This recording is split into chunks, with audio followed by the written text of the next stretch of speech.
যার মোটা কাঁচ দূরের জিনিস সুদৃশ্য করতে সাহায্য করে। গালে একটা ছোট কাটা দাগ আছে।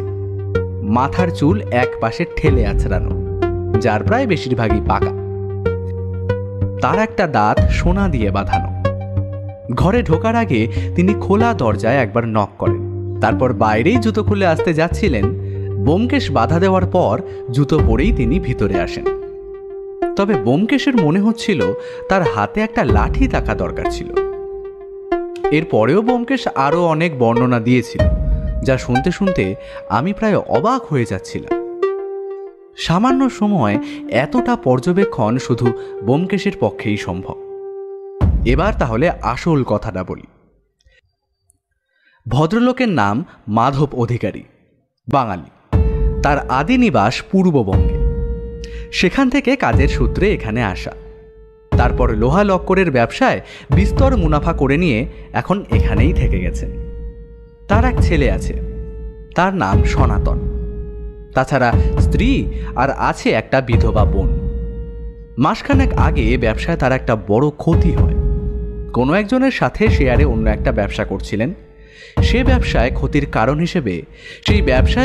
কারণ হিসেবে সেই শেয়ারের মালিককেই দায়ী মনে করলেও শক্ত কোনো প্রমাণ ছাড়া তার বিরুদ্ধে মামলা করাও অসম্ভব ব্যাপার।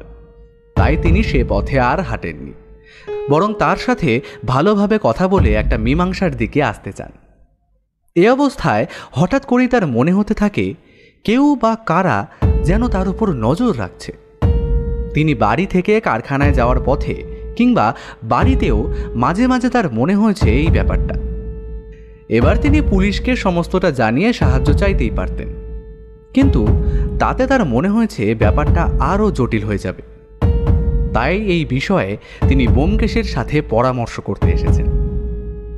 ব্যোমকেশের হাতে এই মুহূর্তে কোনো কেস ছিল না, একমাত্র সেই মূর্তিগুলো নিয়ে পরীক্ষা নিরীক্ষা করা ছাড়া।